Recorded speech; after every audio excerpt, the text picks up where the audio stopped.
single day, like I've always done and always will. Passing these bills on the floor, making yet another stand for New York. Welcome to this week's edition of New York Now. I'm Chantel Destra. With Election Day less than 3 weeks away, campaigns for the presidential and congressional races are ramping up day by day. Each political party is continuing their boots-on-the-ground strategy to secure voters across the state. Meanwhile, there is a lingering question on the minds of politicos, and that is, how will candidates perform in each voting block on election night? Young people are a voting bloc that is known for paying close attention to popular social issues, but may not always come out to vote in high numbers in the state. Recently, the New York Public Interest Research Group, along with other good government groups, identified 20 college campuses with large student populations, but had no polling sites within a mile of campus, despite state law.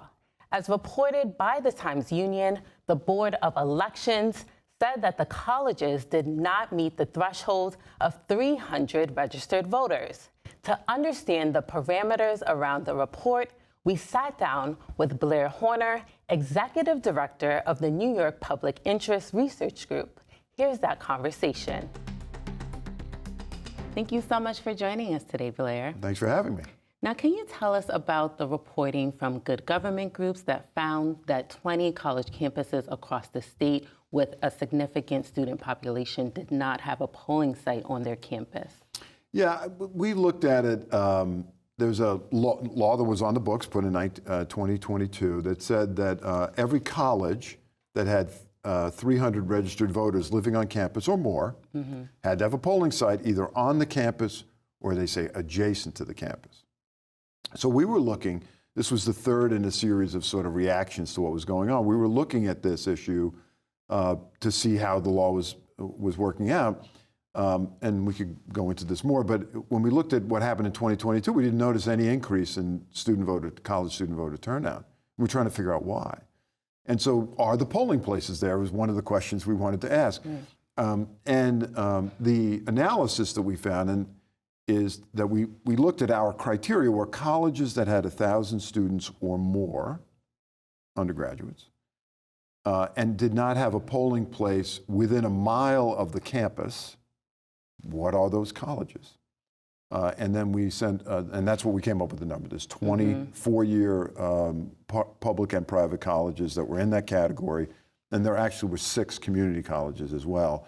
And so those were the ones that fell outside of it. We sent a letter to the Board of Elections. We said, so why is this? And if they should have a polling site, please put one on there.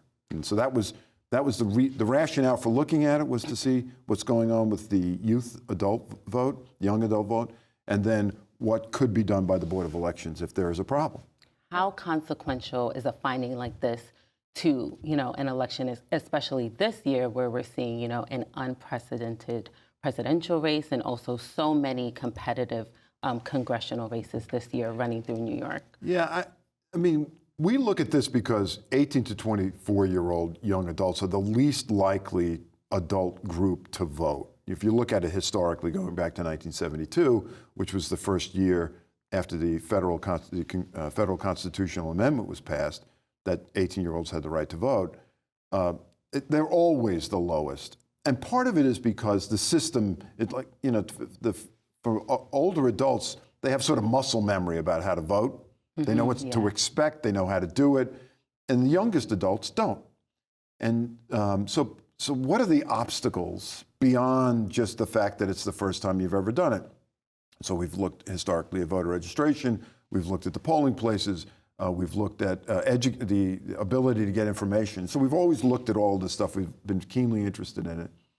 And if young people show up, they could make all the difference. There was an uptick during the Obama years, and some argued that was the difference in some of the states where Obama won. In New York, I mean, most people don't expect that the Republican nominee, Donald Trump, will carry New York. The last time a Republican carried New York was in 2002. That was George Pataki. But in the battleground congressional races, a whole bunch of them are in New York. There's 5 that the Cook Political Report say are in play. And there are thousands and thousands of college students in every one of those districts. The biggest one being Representative Molinaro's district, where we calculated 85,000 college students are in that district. Now, they don't all vote. They don't all live there. Some of them may come in from out of state. You know, I don't know how many of the Cornell students view themselves as New Yorkers, for example. But they could all register to vote in New York, and they could vote in New York, and that could make a big difference. It may not, but it might. And so we think it could make a big difference in the 5 battleground congressional districts in New York if the students show up.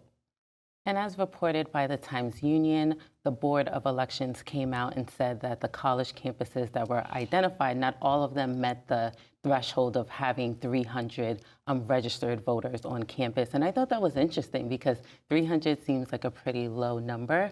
So I wanted to get your response. Well, the State Board of Elections said that all 20 of the four-year colleges that we identified did not have 300 voters registered and living on campus. Now, you know, of course, that could be true. We could not tell that. You can't really tell. We would have to have the list of all the college students at every school, and we would have to match them up with where they're registered to vote in order to figure that out. All we looked at, as I mentioned earlier, was are there 1,000 undergraduates or more, and is the polling place within a mile? I mean, I agree with you. I am skeptical that but it could be true. If the students are not getting registered to vote, if they don't know that they can register from their on-campus address, if they're told that they can't register from their on-campus address, there's lots of reasons why it could be true.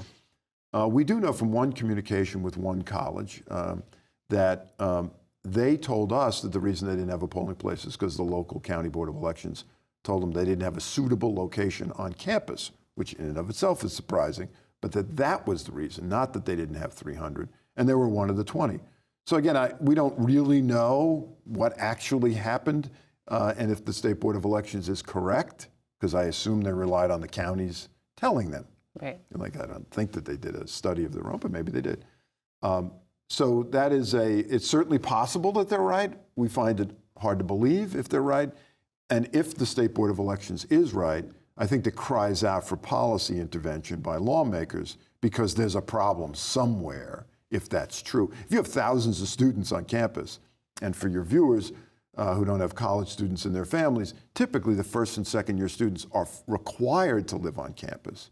So that's thousands of students. And not 300 of them are registered to vote from their campus address. There has to be a reason why that is the case. And we don't know what that reason is. Is there any plan to check what the Board of Elections is claiming? Well, that's not even a needle in a haystack. That's a needle in lots of haystacks. I mean, like as far as the eye can see, because as I mentioned, you would need to have all of the names of the college students at a particular campus and look at the addresses to be able to verify it.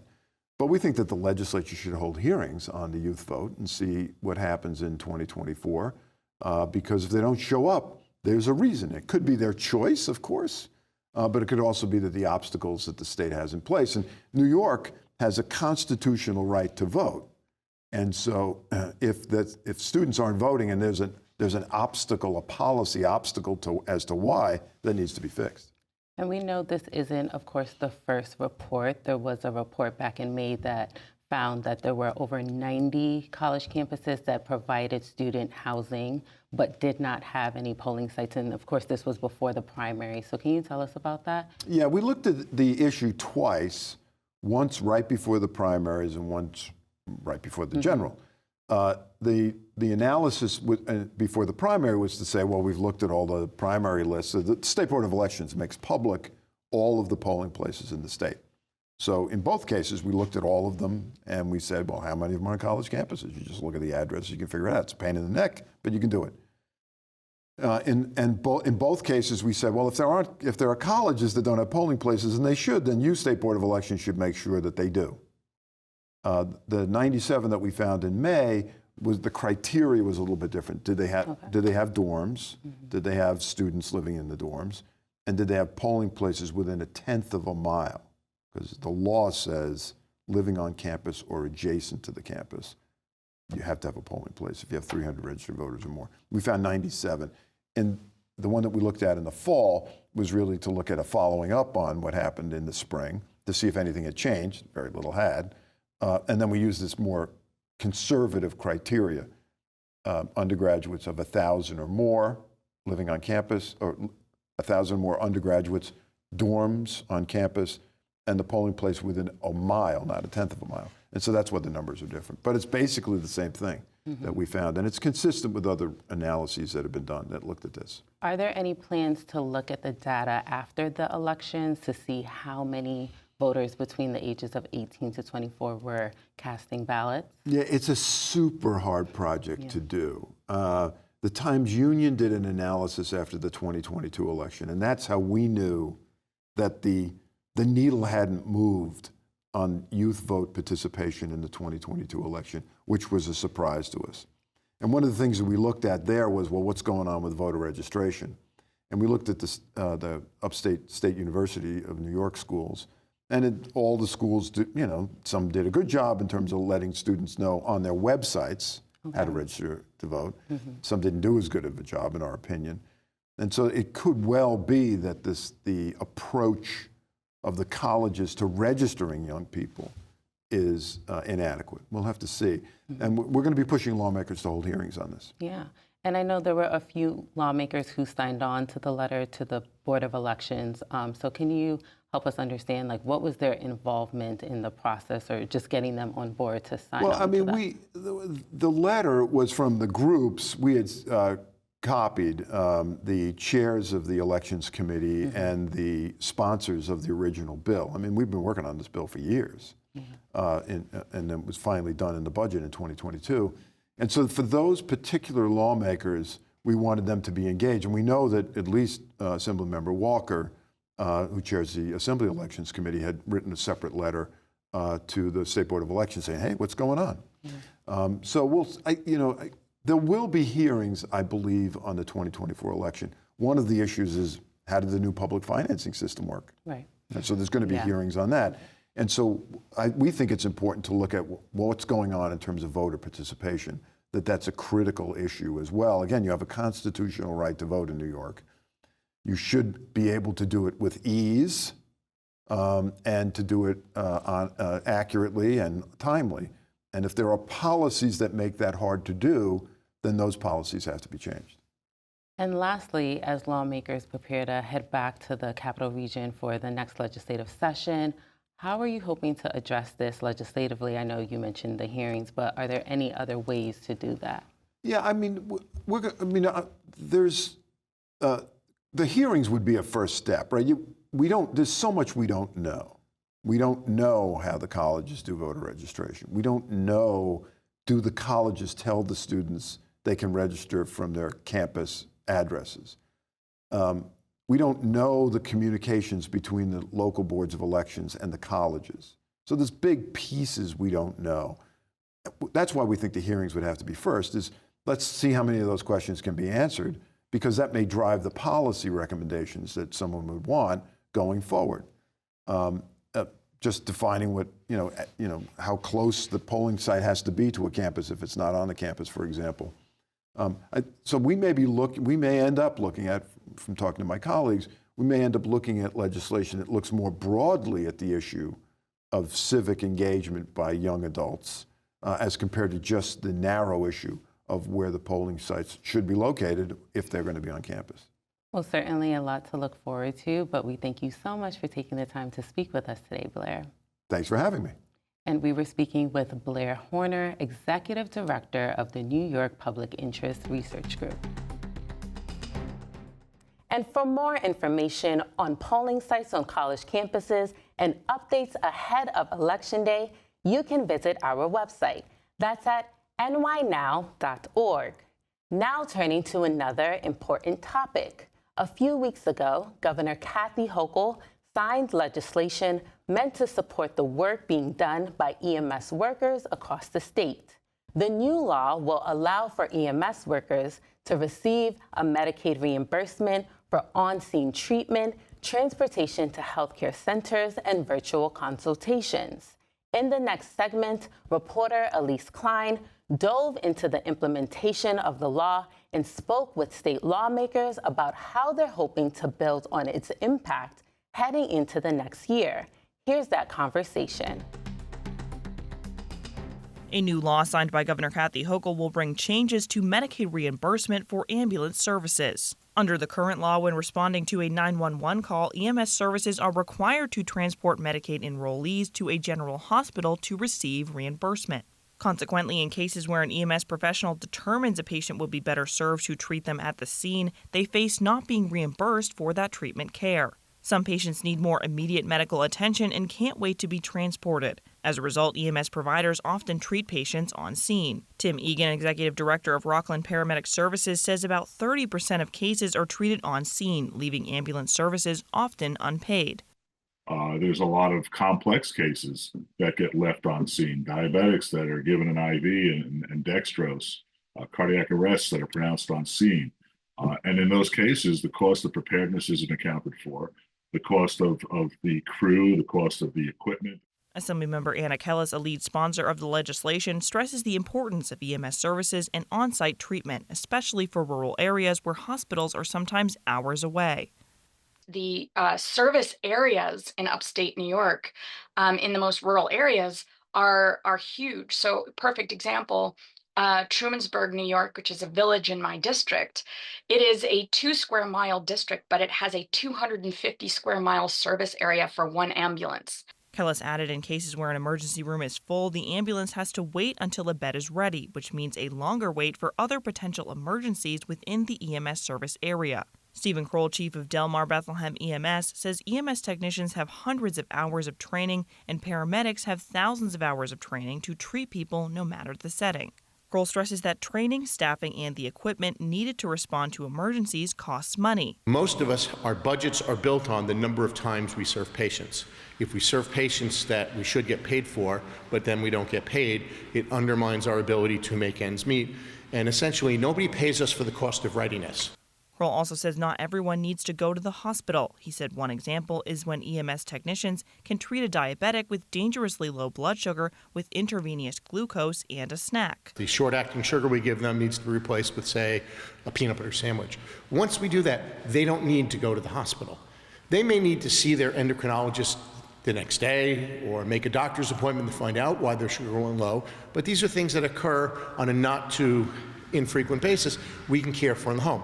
The new law could also help reduce stress on the volume of patients in emergency rooms. Today, emergency rooms are very busy and very overcrowded. They don't need patients that don't need to be there. The new law will allow for Medicaid reimbursement for treatment in place. It will also allow for EMS services to transport patients to necessary locations other than a hospital. So, for example, we might be able to take somebody who needs sutures to a clinic, or somebody who needs orthopedic care to an orthopedic clinic. The governor signed the bill into law in late September, right before a time when advocates said it needed to be signed to go into effect this year.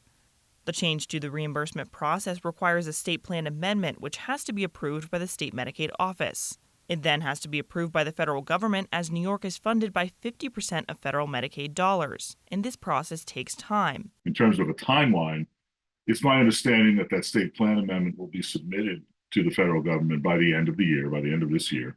And they'll review it. They'll take the appropriate amount of time to review it. We anticipate seeing full implementation probably by the end of the second quarter next year. The State Department of Health says they are in the process of submitting the state plan amendment to the Centers for Medicare and Medicaid Services. EMS professionals stress the new law will overall improve patient care. We always want to be ready for the next major emergency. Someone's having a heart attack, someone's having a stroke. If we're tied up for 2 hours taking someone to the hospital and then returning from the hospital for something we can do in an hour in their home, that's an hour that ambulance is not in service ready for the next emergency. However, the new reimbursement law is just one part of the larger issue facing EMS services. Ryan Gregoire, the legislative director at the New York State Association of Counties, says statewide EMS services are saddled with pressure to continue providing service at a time when they also deal with significant financial stress. I have heard from county leaders from Long Island to Erie County to the North Country. Everyone is working on this problem right now. They're hearing from their providers. They're hearing from their community that EMS agencies are being closed across the state. Gregoire says the new law will provide a little more financial support to the EMS community, but there is more the state could do to help. He highlighted a campaign created by the Association of Counties called Rescue EMS that outlines several pieces of legislation they believe will help bolster EMS providers. One of those bills would declare EMS as an emergency service in state law, which could open up more funding opportunities that fire and police services receive. Gregoire explained police are provided either by states, cities, villages, or towns in some mechanism through tax revenue, and he says it is similar for fire departments. But EMS, it's a little different across the state, and we need to have some mechanism in place. So when you do call 911 and you talk to a county dispatcher, they're able to send an ambulance to you if that's what's needed. The legislation passed the Senate last session but failed to make it out of Assembly committee. However, the legislation does seem to have bipartisan support among lawmakers. I think we need to keep pushing this to be at the forefront until we get to a place where the true cost of providing EMS services in the state are fully covered. They shouldn't be working at a deficit with the incredible service that they provide the communities. They are literally the first step of our healthcare system. They make the difference between life and death for thousands of people every single year. Republican lawmakers across the aisle stress the importance of EMS providers to New York communities, especially volunteers who save the state billions of dollars. So we can afford to dedicate a little bit more funding to ensure that there is a consistent stream of funding that makes sure that these vital life-saving services can be delivered. Assemblymember Steve Otis, the lead sponsor of the bill, says the bill failed to make it to the floor last session due to numerous drafting and bill language issues, such as a lack of specific authorization in county and general municipal law for EMS funding decisions. Borrello speculates the bill also could have failed in the Assembly because it is an election year and some lawmakers may have been apprehensive to make any potential tax changes for local municipalities. You have a situation whenever you say the word tax in an election year, there's pushbacks. But Otis argued there is no accuracy to this idea, stressing the issues were largely technical on the bill language. Senator Shelley Mayer, the lead sponsor of the bill in the Senate, echoes the concerns related to county law provisions and ensuring local municipalities have options to fund EMS providers. I think they want some additional language in there to clarify the responsibilities of counties. There's obviously sensitivity about whether there'll be costs anticipated at a municipal level. We tried to really leave a very wide perspective so that we don't propose a single way of funding EMS. There's multiple ways. The bill, if passed, would require local governments to make sure EMS is provided to their local communities through funding methods such as private ambulance or EMT services or special district financing. The purpose of the bill is to give some of those choices to the local governments.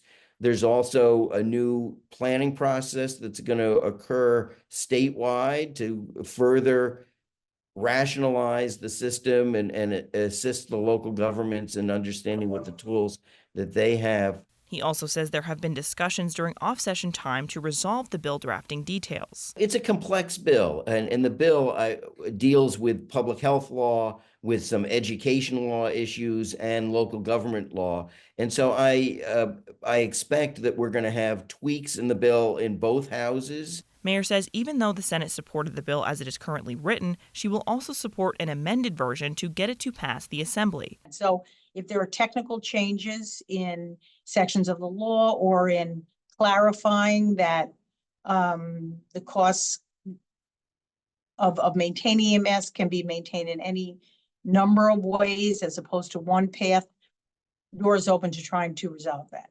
Otis says the issue is a priority for lawmakers, and he is confident it will have support from the governor's office as well. I think the agenda is something we all agree on, and so the details are always subject to discussion, but I think we'll get there. I think that the executive has had her own proposals within the budget, and they're all within the same vocabulary that we're talking about. So I'm optimistic. The governor's executive budget in the past 2 years has included proposals such as creating emergency medical service zones, establishing a paramedic telemedicine urgent care program, and allowing emergency medical technicians to provide non-emergent care in the community.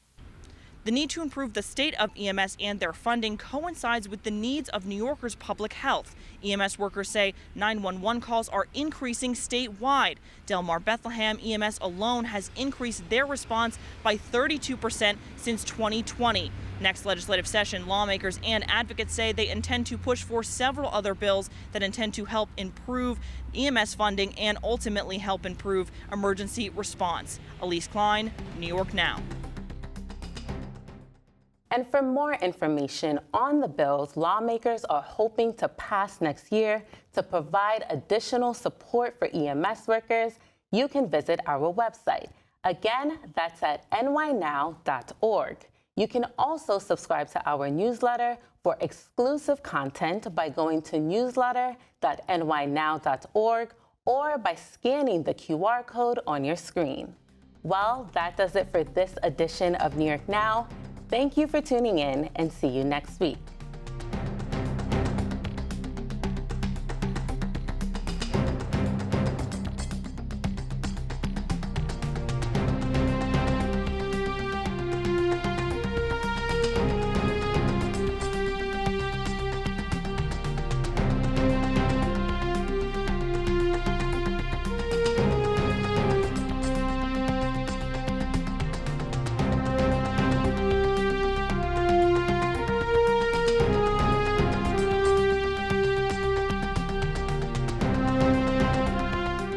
Funding for New York Now is provided by WNET,